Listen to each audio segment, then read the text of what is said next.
26 transfers are in for Boston College. These 5 are going to make an instant impact on Boston College and could change the direction of BC in 2026.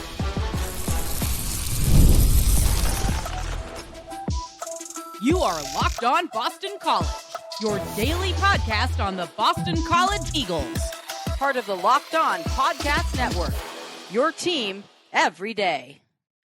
Hello and welcome. This is Locked On Boston College, your team every day. I'm your host, AJ Black of Eagle Insider, part of the 247 Network. I've been covering Boston College for over a decade. If you're looking for Boston College news and analysis, details, and scoops, you're in the right place. Locked On Boston College is a free daily Boston College podcast available on YouTube or wherever you get your podcasts. On today's show, we're going to dive back into the portal. Big time portal discussion here as we're going to look at the 5 impact players Boston College has and why I think they could be major game changers for BC heading into the 2026 season. So before we do that, today's episode is brought to you by FanDuel. It's the last time call for football on FanDuel. If you're a new customer, bet just $5 and you'll get $200 in bonus bets if your bet wins. Now, the portal's closed. We have already discussed that. There could be, maybe one more player. They have the spot after Owen Stodmeyer entered the portal, but BC right now sits at 26 transfers, and they're going to need a lot of help to improve on the 2-10 season that BC put together last year that was decimated by injuries and poor play. And so the staff is very excited. We heard Bill O'Brien just over 2 weeks ago discussing the players that they brought in and how, they're hoping that they can develop them into ACC level players that can be impactful on a team that needs the help right now. Let's look at 5 players I have chosen, and I have an honorable mention at the end that I think will be impactful this season. And there were some names that didn't make the list, but the first name that I wanted to bring up is Chris Jones out of Georgia. Now, Boston College, we've discussed on this show, had one of the worst pass rushes in college football last year after the loss of Donovan Ezaraku to graduation. And after watching the Senior Bowl, clearly Quintavious Hutchins had something going on, because what we saw at the Senior Bowl was not the same Quintavious Hutchins that we saw all last year, who had 2 sacks. And I think he had 2 sacks in the Senior Bowl by himself. So there's going to be some changes. There's going to be new guys that need to take the bull by the horns. And there's Chris Jones and there's Demetrius Ballard. One of these two is going to have a big impact. And if I'm a betting man, I'm going to go with Chris Jones. This is a former top 150, top 150 recruit out of Virginia that played at the University of Georgia. And as I've said before, was buried on a depth chart full of NFL stars. The Bulldogs have one of the best defenses every single year. They have a great defensive coordinator, and they bring in blue chip recruit after blue chip recruit. So a guy like Chris Jones can easily get lost in the weeds. And that's kind of what happened. He didn't play a whole lot for the Bulldogs. He's going to get that chance now at BC. And I think the big piece here, why I think he's going to be pretty good, is that he's got a lot of talent. He was explosive in high school. He had offers from everywhere. A lot of people wanted him on their team because of that. And that explosiveness isn't going to be in a silo, because I think BC will have some talent next to him at the other edge rush, where it won't be the same issue that, Quintavious Hutchins had last year, where he was basically it. I still feel that Ela Boykin or Fafer Bate is going to develop into a solid edge rusher. And if it's not them, it'll be Israel Oladipupo, who's going to be a redshirt sophomore. So I think he's going to be a sophomore. I think he didn't get his redshirt. One of these guys is going to be okay. Or good. Or Ballard, Demetrius Ballard, the transfer. You add in these two. Jones, if he has the talent around him, I think he will be able to make some big plays for BC, and that's going to be so critical. That was a big missing piece of BC's defense last year, was that explosiveness. They weren't getting fumbles. They weren't getting interceptions. They just could not get themselves off the field and make big plays. And that too, on third downs and whatever, they just couldn't get off the field. Now you bring in your Ted Ted Roof as your defensive coordinator, guy who wants aggressiveness out of his defense. Who's going to be a perfect example of what that's going to be? It's going to be Chris Jones. I think he's going to be an edge rusher. You're going to push him outside, same thing as an outside linebacker. He's 6'2", about 250, so a pretty similar in size to Donovan Azaraku. We're going to have to wait to see if he has that high college level play, and I think he will. The next name, let's go on the offensive side of the ball. This is a guy I have not talked about very much at all. And that is Tennessee State offensive lineman Javarius Jameau, or as Bill has said, he's called Juju. So John Jameau, we're going to just refer to him as Juju, is a sophomore offensive lineman, offensive tackle, who was looking at Vanderbilt, Mississippi, Oklahoma State, and had interest in Kansas and Texas before he picked on BC. He was a redshirt freshman last year, so he'll be a sophomore. He's got a little bit of experience. He's 6'8", 288. So that's good size. You're going to need to give him a hamburger or two, because you're going to need to beef him up just a little bit, because that's not going to be the size you need. But clearly there's a lot of interest in him. And this is the kind of guy that got a lot of, good play at a lower level. And then he plays a position that a lot of folks really want. And so it's going to translate into having, a team go out after him like BC did. BC can offer him quite a bit. And I'm not just saying money, I'm saying playing time, because you lost both of your tackles. Jude Bowery graduated and Kevin Klein graduated. Your guys that you have behind him was supposed to be Mariah McCow. He's gone. And you have Pape Sai, who can play that. So you have probably one tackle spot open, but I wouldn't even consider Sai as a lock either, because you have other guys, like Reggie Jackson and Trayvon Humphrey from NC Central. I got Super Bowl players in my brain right now, but there's no reason Juju cannot go out there and play right away. Like, he's on his third year. He's played. He's started. I could see him getting out there and getting snaps pretty quickly. I've said this before, like, the offensive line for BC, I would not consider anyone a lock anywhere, and that includes Michael Krause at center. He's probably the most entrenched, but you brought in 6 transfers, most of them other than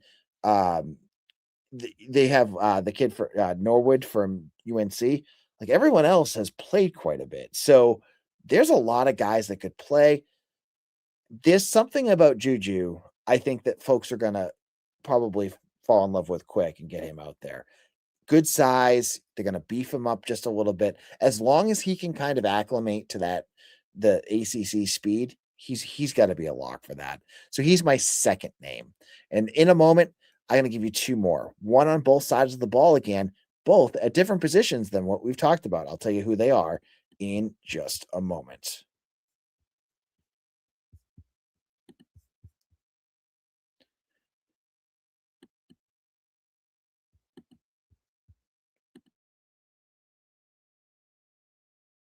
I'm Kalia Butler, host of Locked On Women's Basketball, and this is Mazda's Women's Basketball Snapshot, celebrating the work no highlight reel can ever capture.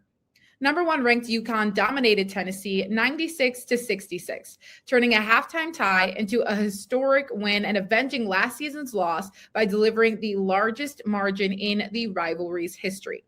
AZ Fudd had 27 points and Sarah Strong added 26 as the Huskies remain perfect on the season, reminding everyone why they are the reigning national champions.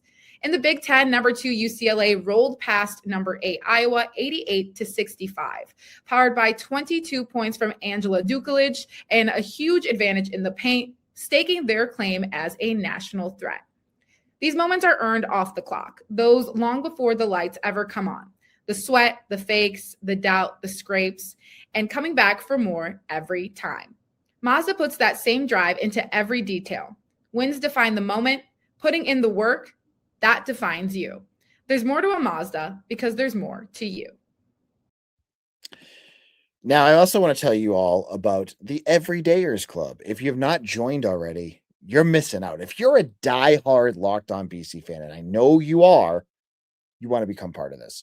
We have even more bonus content, extra episodes, texts from me, access to our Discord channel, which is like a big giant BC group chat. You get all of this as part of our premium tier. You need to sign up now. You get a few months free. You should try it out. I think you'll enjoy it. It's a great way to support the podcast. It's a great way to get more BC content. I have, all sorts of great ideas. We'll be doing Q&As and all sorts of good stuff. Sign up is in the show notes. All right. Now let's dive into two more impact players I think BC landed in the portal. Number 3, I had a couple linebackers in mind. And Bodie Cahoon was on the list, but I'm not sure. I think my thought is going to be Justin Medlock. At linebacker, they don't have anybody returning that has started. You have Griffin Collins and, Kamori Dixon and Pelois Fahoa, all guys that have had like limited snaps. But you're bringing in Justin Medlock, who played 300 snaps last year. He's a redshirt sophomore, I believe. He's been around a while. He played for Utah, played for SMU. I believe he got hurt last year, but BC is going to need a linebacker, a good, solid linebacker back there. And I like Anthony Polano, and Bodie Cahoon, but just spitballing in my brain, the one that I think will have the most impact is going to be Medlock. He's played for a good defense. SMU obviously was a Pro Bowl, a playoff team just 2 years ago. He, played last year for quite a bit. He's had some big plays. Like, I could see him developing into a real impact player. And, all these transfers that are coming in, many of them are going to get that opportunity.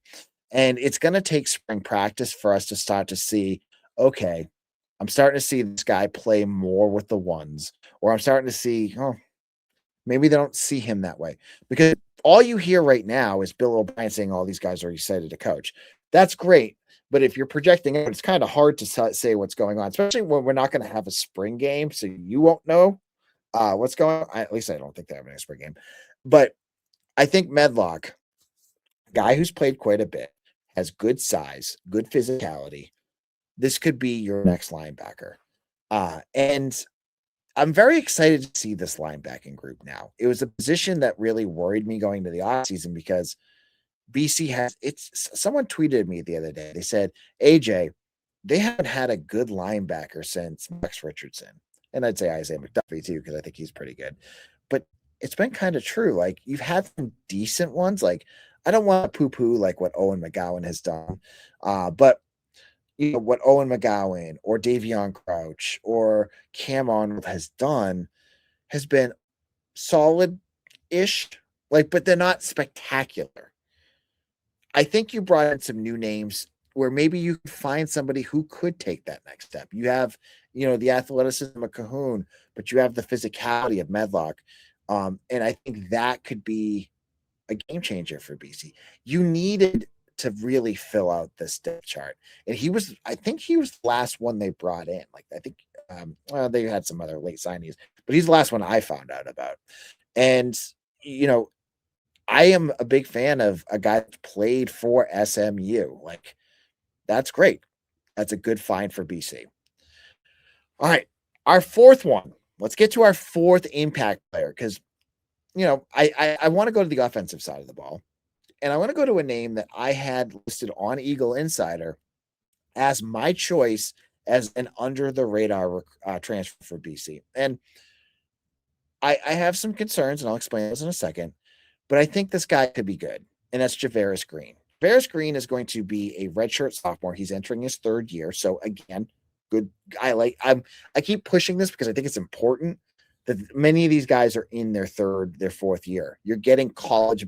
Sounds weird, but you're getting the college body there. I hate saying that, but that's what it is. You're not getting high school kids. You're getting guys that have been in college weight rooms.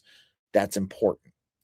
Green, coming out of high school, was recruited by some big programs, and Alabama was one of his finalists, and he chose UNC over them. Now, last year, he had 13 catches for like 150 yards, I believe it was. So he hasn't really been utilized, but I see him as a potential replacement for Lewis Bond. I'll explain why. I think you're going to use Jaden Skeet more in what Reed Harris did, because I think Jaden Skeet, I've watched enough of him to say that he can do a lot of contested catch type of stuff that you saw from Reed Harris. He's not as big, but he's got good hands on him. As long as he can stay healthy, I see him doing that. Dawson Pugh will probably stay doing what he was doing last year with VJ Wilkins in there for certain packages or whatever.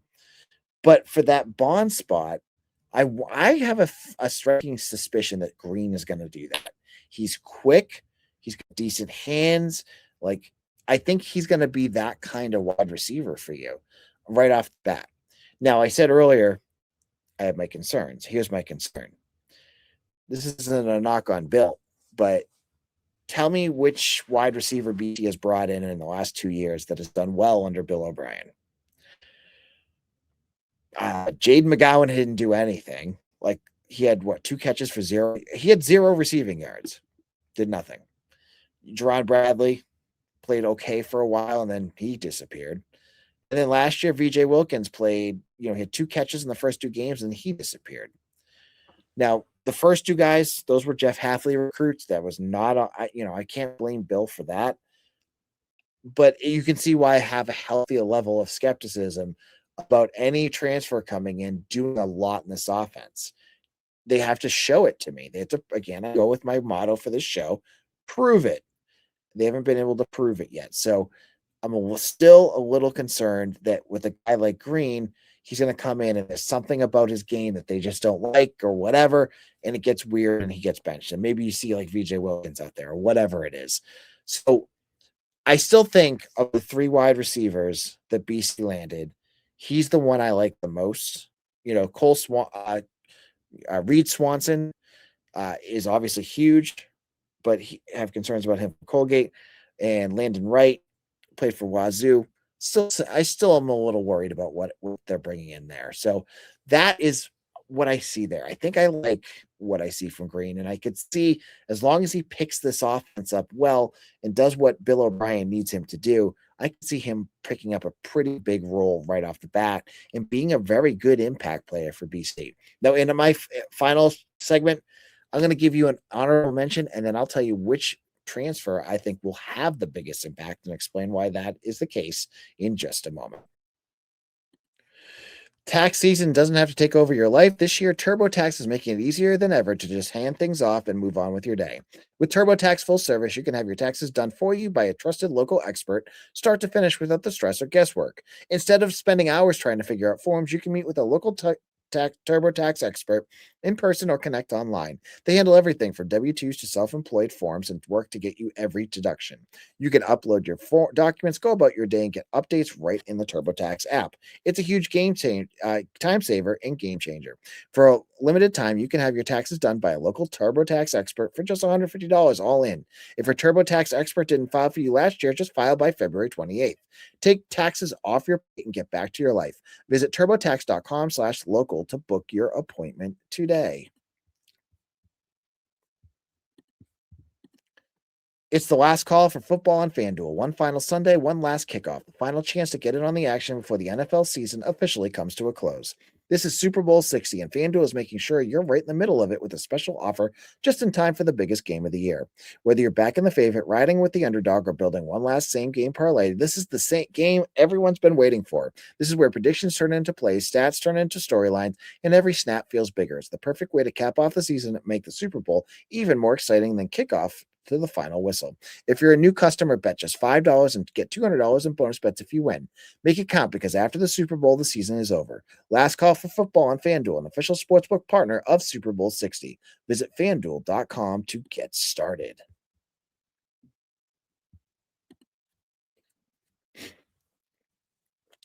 We are wrapping things up here at Locked On Boston College. I am your host, AJ Black. If you're looking for a second, listen, check out Locked On ACC with Kenton Gibbs and Alex Dono. They talk about everything ACC. It's a great show. Check that out on YouTube or wherever you get your podcast. Now, I want to give you my honorable mention for Impact Player of the Year, Transfer of the Year. And this is one that I keep talking myself into. And I will continue to talk myself into until they prove me wrong, because I'm foolish, and this is what I do to myself. And I'm going to pick Mason McKenzie as an honorable mention, because I have said over and over again that I am skeptical of Mason McKenzie because he played for a D2 school. Yes, he was player of the year for his conference, but I called Trinidad Chambliss a unicorn. Bill O'Brien keeps referring to him and comparing him in terms of just, they're the same kind, not the same kind of player, but like the same talent level at the D2 level, because they're both players of the year. I'm worried about that. But the more I keep talking to myself, maybe there's something there. Again, there's something I'm missing, and maybe he will be an impact player. And we're going to get to December, and I'm going to be like, that 6 foot tall D2 quarterback BC brought in was electric and gave BC a jolt of offense I never saw coming. So maybe that's the case. Maybe he can throw the football in the way, and Bill O'Brien will use him appropriately in the run games to keep teams honest. Maybe that will happen. If that happens, I will keep him as my honorable mention. So honorable mention for impact player is going to be Mason McKenzie. Now, my final choice, my final pick in my one I think is going to have the biggest season is Evan Dickens, the running back from Liberty. I picked him as number one because BC lost both of their starting running backs. The more that I keep saying this, it's like they lost all their linebackers, they lost all their running backs, they lost all their quarterbacks, they lost most of the wide. It's like, whoa! Until you say it, it really doesn't hit you how much they gave up. But they lost Turbo Richard to the portal, and they lost Jordan McDonald to graduation. So I was hoping BC would go out in the portal and bring back a back that kind of just does what they need to do. Like, they've brought some in the last couple of years, whether it's Trayshawn Ward or Kai Robichaux or McDonald, that have been fine. You don't need anything special. You just need a decent running back. And I was blown away with what I have read, at least in terms of just statistic wise, what Evan Dickens has done at Liberty.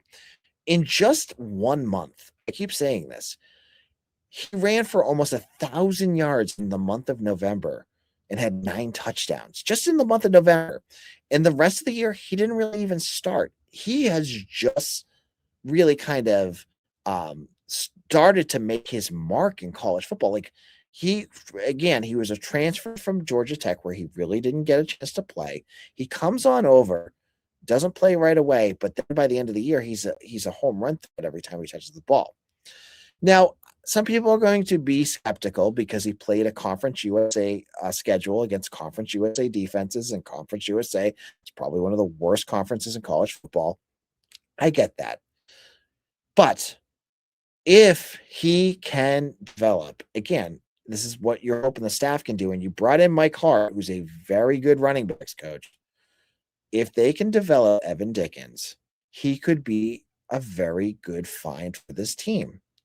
This is a guy that knew Kenyatta Watson, that played at Georgia Tech. He's played at a P4 level before he dropped down. Now it's his chance to go back up. He's got, I'm wondering also that with this offense, look at how much they brought in for an offensive line. Yeah, they brought in depth, but the amount that they spent, I imagine, for that offensive line, they're going to want to run the football more. They're going to want to. And I don't think Bo McCormick is going to be the answer for what they want to do as an every down back.